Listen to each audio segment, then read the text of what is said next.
All right, here we are back again, guys. This is the interview with Oliver the Golden. Welcome, team captain from Choc Goblin. I'm saying it right this time around. Yes. Welcome, Oliver. Yeah, thank you for having me. I mean, yeah, I'm very excited to be here and yeah, just here to tell you what I know. Yeah, yeah, that will be good. We'll be talking lots about the NA teams, the scrim environment on the NA server, the level overall, and also, of course, the Rest division, which is where you are playing right now. You just came off a win last season against Golems for Life, so congratulations on that one. Thank Um, you. Before we talk about all that, though, for those who don't know you, can you introduce yourself and your experience in the competitive scene? Because we've actually been playing a couple of matches together as well back in the day. Yeah, we played CBL back in the day in Pond Mm-hmm. Guard when I was a part of that. Yeah, so I've been part of the very first CBL, the one that was like a friendly tournament. We did that, and then I also helped. Pine asked me to come and shot call when Max couldn't do it for, I believe it was the second ever actual CBL. Mm-hmm. Fortunately, that wasn't great, but you were there. We did our best. We tried. Exactly. It was very fun. It was fun. I used to do a lot of tournaments back in the day in season like 7 primarily. I was part of Pawn Guard, and then at one point we actually just had two like teams from the same house. So it was Pawn Guard and Goblins, which is where the Yep. Goblin names come from. We did the original core tournament. We were in that, and we're pretty good. Then we also did quite a few RE tournaments and other stuff like that, which was pretty much the things back in the day, back in exactly. season Yeah, 7 back and then, stuff like that. you guys were famous for the selling out as well. You guys were, I mean, you guys Cav were was nuts insane. on it. There was no Medal. We just insta 15-man Cav. I mean, it's NA. It's what we did. Exactly. That was all it was, and it was OP at the time. I mean, it was just Keshigs back then were just insane. Just Keshigs alley auto win. It was pretty fun. But yeah, things change. Can't do that anymore, unfortunately. But you adapt. Good old days, right? Good old days. The good old days of just running around with Keshigs and no one can do anything. Yeah. Yeah. I wish. Yeah, something else that has changed, and we've been talking about it a little bit in our DMs. It's that back in the day you didn't have custom lobbies. You didn't only on the tournament server, but you could only get there a limited amount of time. So the competition also on NA isn't always as good as it is on EU1 or EU2. For sure. So now you have the custom lobby, but you guys are having a little bit of a harder time finding the scrims because there is fewer teams on the NA server.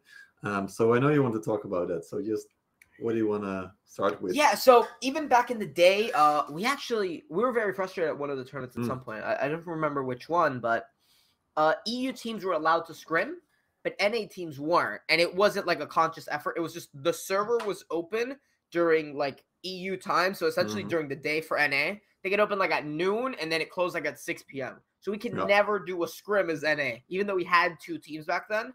And the reason we had in the house at the time was Wolf Syndicate. We had the only 2 tournament teams in North America. So one house had both of the teams for the server. So we even wanted to scrim ourselves because there was no customs and we couldn't. So that was always frustrating back in the day. But now more recently, I think we've kind of circumvented that. We've just scrimmed on the weekends. Now, part of that is some EU teams don't scrim weekends. Like we've had some teams that just won't do it. They want to scrim Monday through Friday and play ranked and stuff like that. And, to each their own, that's fine. I respect that decision. But at least the more competitive ones like Plebs, Surf Slayers, we've been able to, they're more than happy to scrim at any time, any place. They're always happy to scrim. So at least I think we still got that competition there. And we're very thankful that they're willing to put the effort to scrim out. I mean, Saturday after a TW, no one wants to do it, and they're willing. Yeah, probably everyone's really exhausted, but probably by then. But yeah, it's understandable. You just finished the TW on a Saturday, you want to go to bed, and now you have to go scrim. But I appreciate them for doing that. Yeah, well, that's another thing that's interesting. So I hear so many players from NA are now also joining TWs in EU1 or EU2, and then playing the TW on NA server as well. I'm in Origin, as you can see. Yeah, there you go. So yeah, I think NA is just honestly it's dead. We don't have that much talent left in the server to even fill 200-man houses of really good players. Like it's not there. There are still good players in NA. It's not to say there's none, but over time, I think it's just our population's been decreasing overall as a game, unfortunately. But so as a result of that, you haven't really seen a lot of new talent come up from NA recently. Like it's kind of the same old people that you've known for a very long time that are just still pretty good. no one really brand new is just popping up. At least not very often. Yeah, exactly. Well, and it shows, right? I mean, it's still playing. Of course, it's still you coming back now. We've always had Pondcard. Thank God, we've always had Pondcard. There's always been teams, right? And there's always been the good players for sure. Yeah. It's just always these one or two, yeah. But there's a slight difference this time because we do have Warbus, we do have only Cavs, mostly NA teams. They are new to say the least. They are new. They are very new. But you're laughing. I'm not sure if you saw the match between the two of them. That was kind of a clown fiesta, but it is what it is. It is a start, I guess. Yeah. They have to. I think it's just a lot of these guys don't have experience in custom lobbies. Like it's just completely different game. And for me, I hadn't done like a scrim, a proper like actual on the ground shot calling since season 7. I was awful for the first week. Like I actually was just doing nothing as my hero. I was getting 2 unit kills the whole match. I was beyond worthless. And it takes a lot of time. And with that said, I have people that are like I can ask for advice that have done this. I can ask Maximus. I can ask a lot of people that like I have I'm friends with. Exactly. I know for these teams that are new and don't have like connections with like these veteran players that have been doing it for years at this point or at the top of the meta. A lot of these questions that I have, I can just ask someone and they kind of have to figure it out on their own. So it is a lot of work.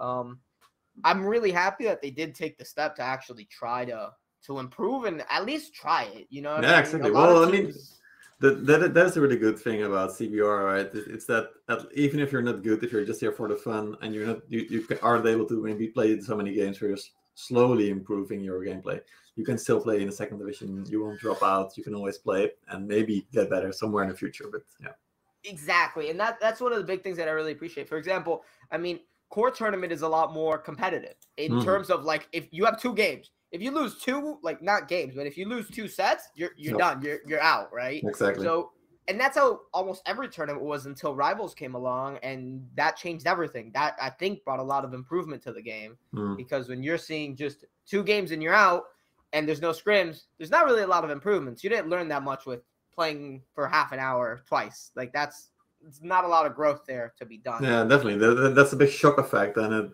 some players might take that really well, but most players will probably just say like, "Oh wow, this isn't for me. Let's not come back to this experience." So I really love the rival system every weekend. I mean, all the scrimming coming up to it, you still have to put in all the work and all the preparation, but I definitely love the system. It's like you could have a bad week and you're not eliminated from a tournament. Yeah, that's really good. I mean, you can still always fight for 6, 7, or 8 places, even if you're losing a lot of games at the start of the season. So it's good to see. You're saying NA server is dead, and I want to touch on this because maybe in terms of population, for sure, the NA server has way lower population. You can see it on the TW maps, like one house controlling the whole region, stuff like this. Maybe sometimes it also happens on EU2 or EU1, but not as much on the NA server. At the same time, though, you guys seem to be like popping off when it is about the content. So your community is, I feel like it's very tight. You guys have a Discord where you share memes. There's always these videos about NA houses and shit. Like there's so much. We have more wars on Discord than we do in TW. There? Yeah, we have more wars in Discord than we do in TW. I think. The community is more active with people that don't even play the game anymore and just talk on Discord than it is with people actually playing the game. Everyone just talks. No one actually does anything. It's great. That's the NA way, I would say. But I think a big part of it is, I mean, right now, a lot of people are just not playing because of blue units. I think a lot of the community is not a big fan of having to play blues, like, forcefully. I just think we weren't, like, we didn't start the game like that, and we really didn't like that change very much. The leadership cap, the gear caps, like, it just makes certain classes unplayable. Like, Shortbow, I know a lot of people, like, they don't just want to touch the class because it's like... Yeah, I get it. It's unplayable. You guys are NA, right? It's go big or go home kind of mentality, I guess. 100%. So that's how you do things over there. So, I mean, and my thought process is, I would say there are still players, there's still houses. It's not like when we say dead, we kind of exaggerate slightly. Like there's still, a couple hundred people do show up for TW. It's not no one, but at the same time, what I'm mostly referring to is like peak competition. There is not a house out there. There's one. There used to be 2 houses, and now one of them just yesterday disbanded. There's only one house left that has the bulk of the players, any fight they take, they'll most likely just automatically win, just on player skill difference. And you know, when you have a situation like that where one or two houses are just so far above the rest, it's not very fun. And I know why that happens. And to be honest, it happens because good players like playing with other good players. Like if you're good yourself, you don't like playing with guys that are, you know, brand new to the game or stuff like that, because you enjoy playing with people that are at your skill level, give or take. So I understand why that happens, and that's just the result of, again, population. But yeah, I mean, if you're not going for super competitive, then NATW is fine. But for the ones that really want competition, for us, tournaments is just the most exciting. Like, I definitely think we have a lot more fun in tournaments. We mostly don't even really mind, like, the whole NA server, because everything's cross-server now. Like, we're just playing, you know, ranked is crossed, everything's crossed, and thank God for that. Because if it wasn't for EU, right now the sieges are only NA and NA West. That is awful. No one wants to play with NA West alone. Like, at least not the competitive players. They want to play with the EU guys, because I know some people do, like, talk like, oh, EU's bad. It's like, it's people that aren't very good themselves that are saying it is interesting. Yeah, there's always the EU better than NA or NA better than EU stuff going on. Usually the people making that argument are people that don't really have any, like, usually from the NA side in particular. Because right now, if you really are making an argument that NA is better than EU, unfortunately, I have to say you're probably just crazy. Like, there's no way you make that argument. There's not any fair argument you can make. If you look at the tournaments, if you look at the server, if you look at I don't know. The only thing the only thing NA is better maybe is then the Discord. That would be the yeah, we're great at memes. We can make great memes. That is about it. But like when you're looking at actual competitive gameplay, I mean, the top 4 right now, at least expected, I think most people could agree. It's like Kebabs, Plebs, Surf Slayers. No beaches. Maybe like, Pond Guard, yeah. I don't know. I've stripped some of these. I think somewhere during the season, I can see it coming. Yeah. I do believe Pond Guard is good. They're very good, but I would say there is a level of how clean those other teams are playing from scrims and what I've seen. It's something difficult to replicate. A lot of us we're playing 2D chess. They are 4D. We haven't even hit 3. There's definitely a big gap. You can tell that in the matches that are being played for sure. Yeah. Last thing that I want to test on with you then, it is you guys, Chocolate Goblins, are now forming another NA team. You've made it very clear that you're looking to compete and go for the highest division and play really well there. You said to me, I think you are bringing a star team and you wanted to go to the first division right away from the start. So. How do you feel right now? What is your level like being in the Rustic division, looking at Pond Guard maybe already? So a little bit of copium because, you know, we're NA. We have to have some copium. I believe we're going to go rank 1 this season. I honestly, the goal is, we talked about it, the goal is to go undefeated. We don't want to tie a game. Just flat out, just not even ties. I like it. Good statements. Yeah, just make a statement like, we would like to just win everything. So, and the place is going to be best of 5. You're going to trio the whole best of 5? That is the idea. The idea is no competition, 3-0, 2-0, every single team. Just don't even drop a match. Nice. And obviously, you know, wishful thinking. That is the intention. That's how we like to take things. You know, you go into it like we have to win the whole thing. If you fail, at least you got as far as you could, but you don't think about that. You just think about like, this is the goal and you work as hard as you can to achieve that goal. You know, you just shoot for the absolute best you can.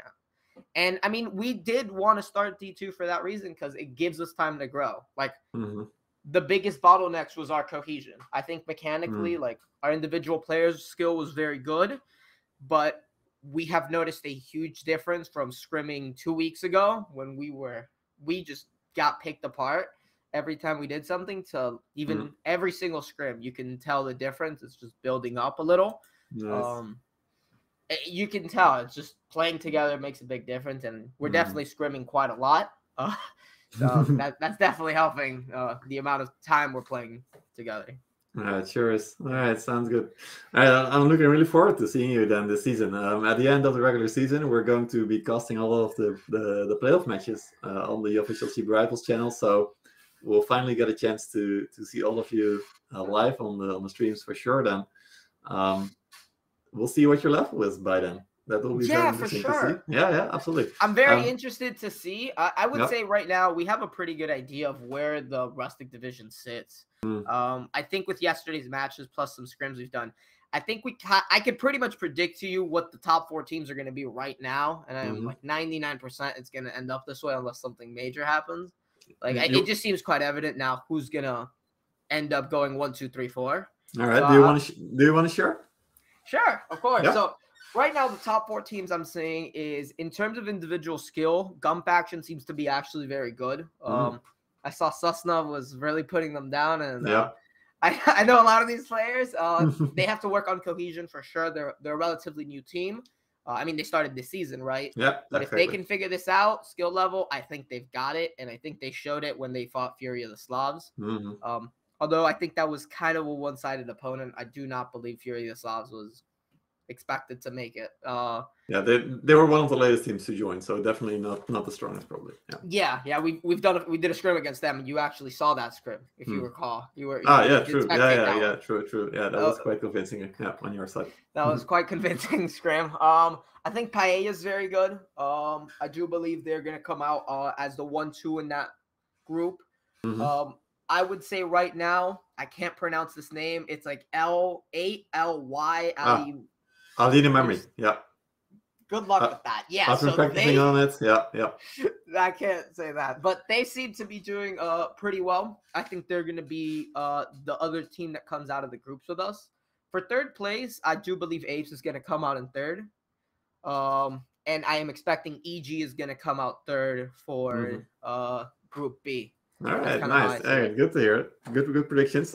Apes tying Crypto in the first round, so that will be interesting. I saw that. To follow. That was very surprising to me. Yeah, that will be very interesting to follow. Then Crypto and Apes, whether or not they will be fighting for third place. The main surprise was I was definitely expecting a 2-0 from Apes. They seem to be scrimming a lot. From what I hear, they're putting in quite a lot of work. Yeah. And from what I hear, Crypto is not exactly performing as well as they want to be right now. From some scrims I've heard of. But we'll see. We'll see how that shapes out. But I think Apes does pull it together, considering how much effort they're putting in. If you're scrimming 6 times a week, at some point you have to improve, I hope.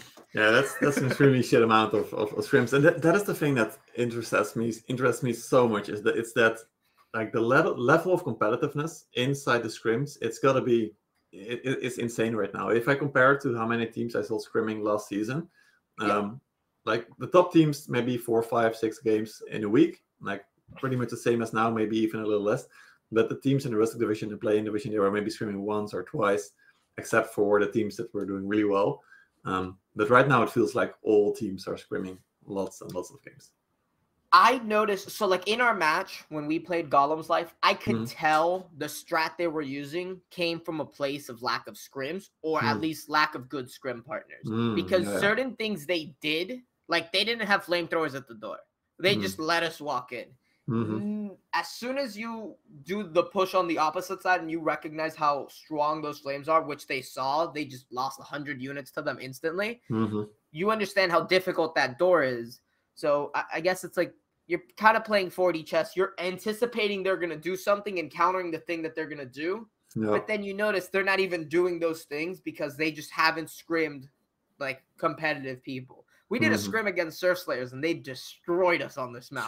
But it was so good. It was super useful. Yeah, it is really fun to play good teams. It's insane. Yeah. It's super good because you learn so much, and especially from guys like Mass, that like they're very smart about the game, and they definitely understand strategy at a very high level. You learn a lot, and I think that's what a lot of teams need to do. It's make sure you're scrimming not just teams that you can easily beat. That defeats the purpose. Make sure you're scrimming teams that are hard. Because we've had some people message us like, we don't really want to scrim. We're not in a great place right now. Like, what does that mean? You're like, well, you should be scrimming us right you now. You should probably be scrimming someone you can't beat. If you can beat them for sure, it probably defeats the purpose of this. Yeah, exactly. And it's a good point. And it also works the other way around, interesting enough, that the strong teams don't want to, maybe at one point, don't really want to scrim against an opponent that hasn't scrimmed at all. Because it won't be good practice as well. So you're gonna have to make sure that you keep up to this level that teams are evolving into. Of course. Now, for D1 teams, the reason they want to scrim D2 teams for the most part is they get to try things on us that they couldn't try. Like, you're not going to try a certain strategy when you know there's a chance at some point you might have to use it on another of the D1 teams, and this information could get out a lot more easily because all these players know each other. So it's better to try certain things that you want to keep like kind of under wraps on teams that you know are not in your group, and you're not going to have to play against them this season. It'd be a lot better for you. Yeah, exactly. So it's good for everyone. It is good for everyone. Yeah, for sure. I really enjoy the system that we're using right now. Since you are so confident in getting out of the groups, let's talk a little bit about the playoffs, because we'll be playing on Tour of Varels for the first time as well in the tournament, if I'm correct. Oh, that's not true. The Polish League also played on Tour of Varels, and they really had a fun time on that map. Have you already scrimped on it then, because you expect to get there? I have never played Tour of Varels, not once. Not even on TW? Well, okay, so for TW, we've played it a lot. All right, yeah. We've fought TV, I think, every season it's been open for one reason or another. Every single season we have been there. And I've shot called all of the TV fights I've been in. Nice. So I know the map at least, but it's completely different. Like TW and scrims have like absolutely nothing to do with each other in terms of strategy, where you're holding. There's no mustering. Like, it's a different game. It is totally different, yeah. There's absolutely no arty, and on that map, when you defend, you throw a million pieces of arty on the home wall, so that's not gonna help. That's not gonna happen at all. No. So it's gonna be very interesting. Obviously you have 2 kill box. How well you rotate if you land towers, it's gonna be a very interesting map. I don't know if that's even attacker or defender favorite. I just don't think anyone's played it. That's the thing. We just don't know. It's the same with White Oak Fort on this Sunday. Nobody has played it in the tournament before as well.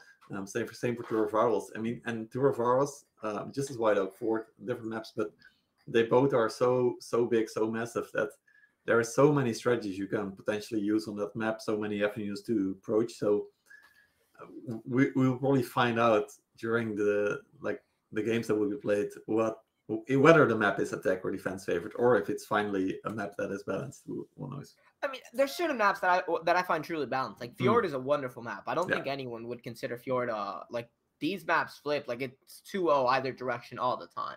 Yeah. For example, Hidden City right here, everyone would consider this defender favored usually because the stairs are kind of easy to hold for the most part. So, every single map is a little bit different, but I definitely think TV is going to be a crazy one. Is the finals for Division 1 also in TV?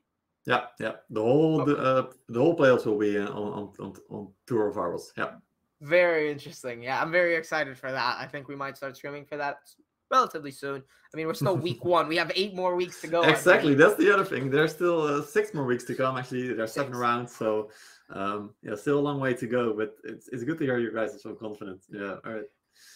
Yeah, I mean, we've scrimmed most of the teams in Division 2 at this point. At least everyone that is expected to actually be quite competitive. Everyone who's I know everyone on that team, and we're confident because we've done quite well versus every scrim we've done. As of right now, we haven't lost a set in Division 2, period. So yeah, we're confident because of that. For sure, you should be. At some point, that is individual skill, and a scrim is not a match. So you can't be arrogant, and you have to understand whatever a certain team did. You're obviously never scrimming the team you're going to play on that map, so they might try something that you weren't prepared for. Yep, so absolutely. You got to be ready for the curveballs, and never be too cocky. Yeah, that's always the thing with NA as well. Don't get too cocky, guys. We're extremely This is actually a big problem. So we've dropped significant, almost a lot of the matches we have dropped. It has come down to someone overextending way outside of the plan and just walking through the front door because they're like, they won't punish me for this. They're just bad. Yep. And it's like, what are you doing? We do it all the time. And that's the one thing we try to control. And I think we did a very good job against Golem's Life because a lot of people were like, it's the French raid. No one, they're just bad. That was the mindset. I'm like, don't think like that because you're gonna do dumb things when your mindset time is to farm the unit kills. Yeah. When your mindset's just kill them because we're better, you're prone to make mistakes for sure. Absolutely. That's the one thing you gotta avoid. So then, last topic then I want to talk to you about is you have around 5 players from the original Pond Guard team. Is it correct? That is from last season at least. We have quite a few pawn guard. I don't know if it's 5, but yes. Just round and about, yeah. So sure, something like that. There's a good core of you who've played lots of tournaments aside from you as well. How do you feel that also with the new players that are in your team? How does that go together for you? So it goes quite well. The main thing is, although those players were in pawn guard, they were in. Long story is there's a lot of obviously drama in NA, but TLDR is everyone used to be in one house at one point. Those two houses segmented, and then everyone in our team right now, when it started, was originally all from the same house that played together all of last season. So everyone this season has been playing together for a season. It's not like they're new players trying to mesh. For the most part, it's a group of people that have been playing for a long time. Now, there are some exceptions in there that are just brand new additions. But in terms of our core, it all comes from the infamous house from last season. Gotcha. We didn't have that much issue. Even though they were playing tournaments in pawn guard, they were still in the house, and we did TWs with them all the time and siege and everything. Right? I see. So most of your players know each other's voices. They know, of course, also from scrimming together, but they already knew each other's voices, the play style kind of the players that were there. As a house, every Monday we used to in-house scrim. So even though they were in pawn guard, we were still every week doing a scrim. So like everyone knew each other's voices and play style because we were scrimming already. Honestly, it was for enjoyment. It wasn't even like for anything. We just like being competitive. Yeah. Like everyone just wants to do things that are not just that is definitely very clear. Yeah. So we just did it for the fun of it actually, and we were already essentially running our own little league where like everyone in the house would just log on and we just do 15v15 in house. It was pretty fun. Yeah, that's good stuff. Well, I'm really glad that you finally got to show it on the CB Rifles. Looking forward to seeing all of your matches this season once they drop on YouTube. You've been a big help as well on trying to record all the matches that are not covered by streamers. So thank you for that as well. And any closing words before we shut this down? I wish everyone well.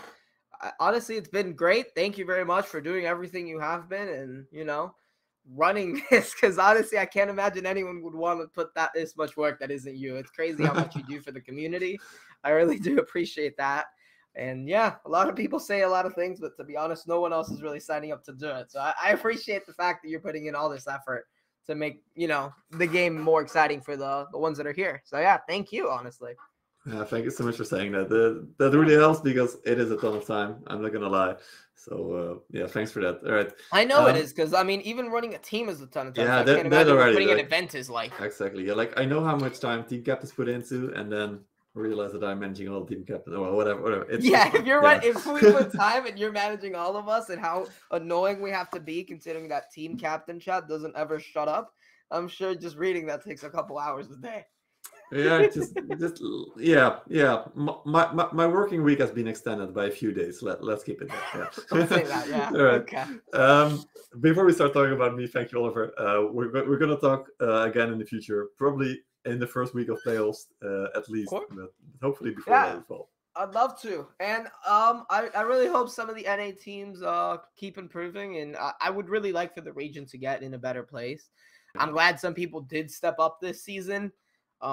Warbus does. I mean, we had scrimmed both Warbus and Toys, and Warbus definitely did seem like the better one, and we were correct. They definitely did play much better. Yeah, they definitely won that game. Yeah. And I mean, I'm really hoping that they surprise me, and they actually make it into the playoffs. That would be very fun to have two NA That would be really nice to see you guys playing against Warbus in the first round of playoffs. I don't know if. Cheers! Cheers! I hope we don't play them first round because that means we got second place. Oh, good call on that one. All right, we'll see. Regardless, that would be fun. Good. All right, that's it for now. Thank you, Oliver. See you. Thank you very much. Have a nice day.